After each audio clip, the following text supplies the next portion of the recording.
Hello students, आज हम आपको बीएससी थर्ड ईयर में बॉटनी में to find out respiratory quadrant RQ of different materials के बारे में बताने वाले। इसका ऑब्जेक्ट है जिसमें हम श्वसन गुणांक गैनोंग रेस्पिरोमीटर के बारे में आपको बता रहे हैं। जो गैनोंग रेस्पिरोमीटर होता है ये किस लिए यूज किया जाता है, तो जब रेस्पिरेशन के प्लांट्स में होने वाली सीड्स में किस प्रकार से उनकी रेस्पिरेशन की दर होती है, श्वसन की गणना करने के लिए किसी भी बीज हम अंकुरित बीज से उसका रेस्पिरेटरी सिस्टम ज्ञात कर सकते हैं। इस इक्विपमेंट में हमने क्या लिया हुआ है, इक्विपमेंट में यहाँ पर आपने बेल जार टाइप के एक संरचना है जो आप फनल है, तो ये इसको अरेंजमेंट हमने एक नली एक रबर ट्यूबिंग के माध्यम से दोनों का अरेंजमेंट यहाँ पर किया हुआ है। दोनों को सेटअप में लाने के लिए यहाँ पर हमने एक स्टैंड का यूज किया हुआ है। स्टैंड से अटैच रखकर हम इस साइड का दोनों सेटअप्स को इक्वल रेंज में रख लेते हैं।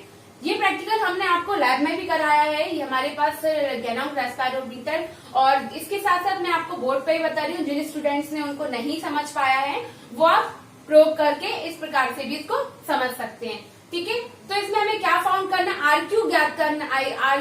आरक्यू हमें किसका सीड्स प्लांट, तो ये हम किस पे कर सकते हैं, आप किसी भी चीज का सीड ले सकते हैं, जैसे कि गेहूं का सीड, चने का ले सकते हैं, या फिर आप जई का ले सकते हैं। ठीक है, मक्का, किसी प्रकार के अंकुरित सीड को बीज को हम यहाँ पर रखते हैं। ठीक है, तो ये बेल जार स्टॉपर जो बल्ब होता है, बल्ब लाइक स्ट्रक्चर होती है। बल्ब में ऊपर एक स्टॉपर की समान संरचना होती है जिसमें एक छिद्र होता है, नोब लाइक हल्का सा छिद्र होता है, और इसके स्टैंड जो स्टॉपर है उसमें भी एक छिद्र होता है। ठीक है, तो ये मैं पहले आपको समझा रही हूँ। और ये मॉइस्ट सीड, नमी वाले अंकुरित सीड्स को हम यहाँ रखते हैं। एक कॉटन भी रखते हैं, हल्की सी ड्रॉपर रख के।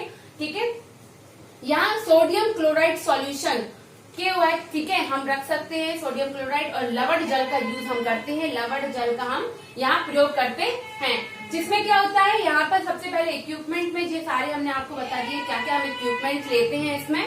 तो इक्विपमेंट के साथ साथ इसमें क्या है, जब हम इसमें प्रयोग करने की बारी आती है तब हम यहाँ पर स्टॉपर से सबसे पहले क्या करते हैं, यहाँ पर एक जल की कुछ स्टॉपर को खोलकर जल की कुछ इसमें ड्रॉप्स डालते हैं। उसके बाद हम जो अंकुरित सीड्स होते हैं उनको यहाँ पर रख लेते हैं। अंकुरित सीड को रखने के बाद हम स्टॉपर को बंद करते हैं, तथा यहाँ पे जो एक छिद्र हमने आपको बताया है वो छिद्र क्या होता है, पहले दोनों छिद्र मतलब जो बल्ब का छिद्र और स्टॉपर का जो छिद्र है, दोनों छिद्रों को आमने सामने रखा जाता है जिससे कि वायु का संपर्क सीधे सीधे सीड से होता रहे।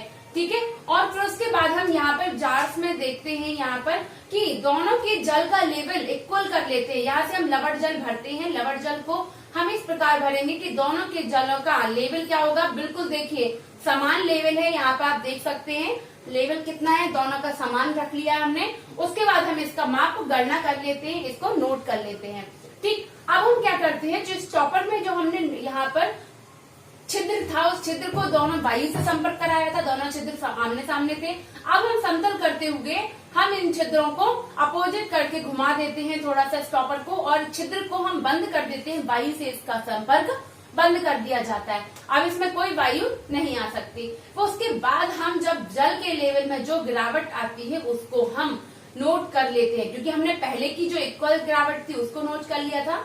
उसके बाद अब जैसे जैसे ये नमी को सोखेगा और यहाँ से वायु से कोई संपर्क नहीं, सीड को यहाँ से जल पास मिलेगी, तब वही क्या होगा, जल का लेवल ऊपर नीचे होगा, जिससे हम यहाँ से इसकी गणना कर सकते हैं कि रेस्पिरेशन में कितनी गणना के अनुसार। इसी प्रकार से हम कोई भी निष्कर्ष में हम किसी भी सीड का निष्कर्ष ले सकते हैं, क्योंकि इनमें कार्बोहाइड्रेट, और यहाँ पर हम अब इसमें KOH का एक टुकड़ा डालते हैं, KOH पोटेशियम, ठीक है, उसका हम यहाँ पे टुकड़ा डालते हैं, और उसके बाद हम इसके लेवल की गणना करते हैं, तभी हम ज्ञात कर लेते हैं इसका आरक्यू लेवल कितना होता है। इसी प्रकार से हम जल का भी ले सकते हैं। इसमें हम जैसे कि गेहूं हमने बताया, गेहूं का ले सकते हैं, किसी भी सीड प्लांट्स का हम सीड का ले सकते हैं। तो उसका क्या होता है, C6H12O6, ठीक है, और आरक्यू ज्ञात करने के लिए प्लस, ठीक है, 6O2 इज इक्वल टू क्या होगा आपका, जैसे कि, ठीक है, तो इसमें हमने क्या बताया, C6H12O6 6O2, तो यहाँ 6 की गणना के अनुसार हमने ये ले लिया है 6CO2, क्योंकि हम संतुलित करना आपको आता है, और यहाँ पे क्या बनता है 6H2O, ठीक है। तो जिसमें से हम RQ बराबर क्या होता है आपका, RQ इज इक्वल टू तो ये इसे O2 और इसके CO2, तो 6/6 इज इक्वल टू, तो इकाई गणना में 1% आपका RQ कितना निकला, 1। ठीक है, तो इसी प्रकार से हम गेहूं, जई, मक्का इन सब का प्रयोग करके इसका RQ हम ज्ञात कर सकते हैं। इक्विपमेंट इस प्रकार से सेट करते हैं। ये मैंने आपको बता दिया कि पहले हमें सीड्स लेना है, इसकी नोक को सामने लाना है, फिर उसके बाद हम जल का स्तर समतल करेंगे। ठीक है, मैं 1 बाय 1 बता रही हूँ। और उसके बाद फिर हम KOH का टुकड़ा डालेंगे और इसको समतल करके इसका छिद्र को समान रखेंगे, वायु से इसका संपर्क बंद कर देंगे, फिर KOH का टुकड़ा डाल के फिर इसकी गणना करेंगे। इस प्रकार से हमने आपको किसी का भी एग्जांपल सीड प्लांट जैसे हमने बताया गेहूं, मक्का, जई का, तो इसमें से हम RQ कितनी इकाई आती है, क्योंकि इनमें कार्बोहाइड्रेट्स वगैरह होते हैं इसलिए इनकी एक इकाई निकलती है। RQ कितना है, 1 होता है। इसी प्रकार से हम और का भी कई चीजों का हम निकाल सकते हैं RQ। तो ये मैंने आपको to find out respiratory quadrant RQ of different material, तो ये मैंने आपको किस मटेरियल का बताया, गेहूं, जई, मक्का का। इसी प्रकार से आप डिफरेंट मटेरियल का भी निकाल सकते हैं RQ लेवल। तो थैंक यू स्टूडेंट्स।